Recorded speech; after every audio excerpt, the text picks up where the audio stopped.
Il était une fois, dans un village isolé, au bord d'un lac sacré, une légende ancienne qui hantait les esprits des habitants.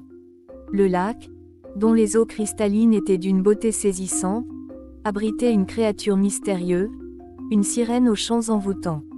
Cette sirène, autrefois une jeune femme humaine nommée Amina, avait été trahie par l'amour et condamnée à vivre sous l'eau pour l'éternité. C'était le prix à payer pour un amour interdit, un amour qui s'était enflammé entre elle et un jeune homme du village, avant que les traditions et la peur ne les séparent. Amina, la sirène, passait ses nuits à chanter des mélodies qui captivaient les âmes perdues, se mêlant à la brume qui flottait au-dessus du lac. Ceux qui écoutaient ces chants étaient irrésistiblement attirés vers les eaux sombres, où ils se perdaient à jamais, engloutis par les vagues.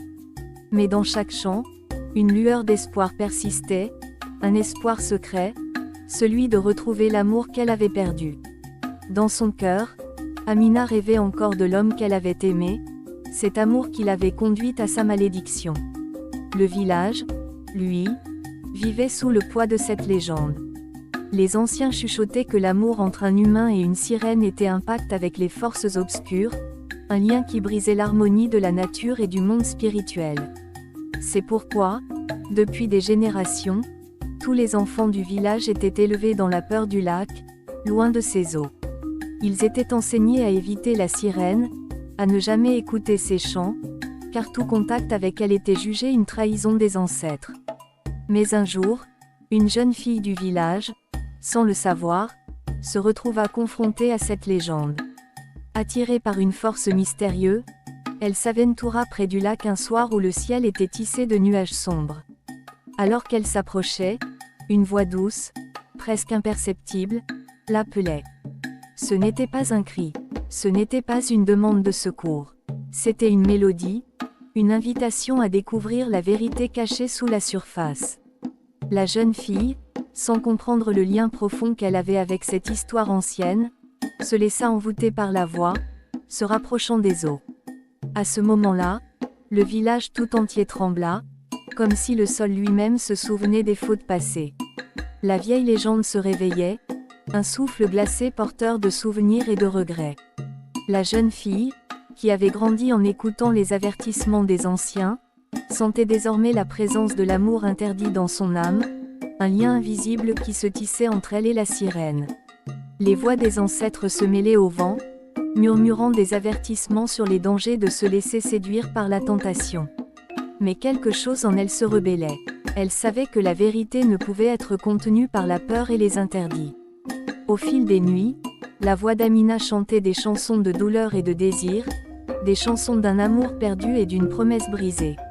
Chaque note était une larme tombée sur la mer, chaque mélodie un cri de solitude et de souffrance.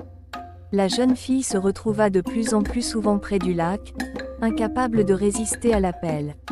Au fur et à mesure, elle commença à comprendre. Elle comprit que ce n'était pas seulement une sirène, mais une âme piégée par le temps, une âme asservie à la recherche d'un amour éternel, un amour qu'elle ne pourrait jamais atteindre. Les anciens, les plus sages du village, sentaient la tension croître. Les signes de la malédiction étaient là, et ils savaient que si quelqu'un osait briser les règles ancestrales, le chaos s'abattrait sur le village. Ils redoutaient l'amour interdit, le lien entre la sirène et l'humain, car ils savaient que c'était un amour qui défiait la nature elle-même. Mais la vérité était là, sous la surface, un amour pur et inaltéré qui ne demandait qu'à être libéré. Un soir, la jeune fille se tenait au bord du lac, et alors qu'Amina émergeait lentement des eaux, leurs regards se croisèrent. Ce n'était pas un simple regard. C'était une reconnaissance silencieuse, une rencontre de deux âmes liées par le destin. Amina sourit tristement, sachant que ce moment serait à la fois une rédemption et une tragédie. Elle murmura une dernière chanson, une mélodie douce mais pleine de mélancolie, avant de plonger à nouveau sous les eaux, emportant avec elle tous les espoirs et les rêves du passé. La jeune fille se tourna une dernière fois vers le village, le cœur lourd de la vérité qu'elle portait désormais.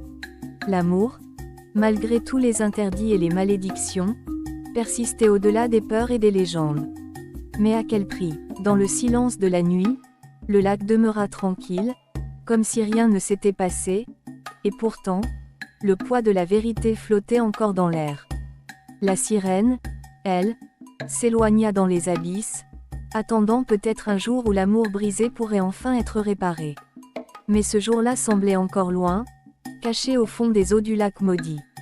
La leçon à retenir de cette histoire, c'est que l'amour véritable, bien que pur et profond, peut être un fardeau lourd à porter, surtout lorsque la peur et les interdits de la société se mêlent à son destin. N'ayez pas peur de rechercher la vérité au-delà des légendes et des peurs imposées par la tradition. Parfois, comprendre et accepter la réalité, même si elle est douloureuse, peut libérer l'âme et offrir une forme de rédemption. Merci d'avoir suivi l'histoire jusqu'à la fin. N'hésitez pas à nous mettre un pouce bleu, de vous abonner et à partager pour édifier une autre personne. Merci et on se dit à très bientôt pour une nouvelle histoire.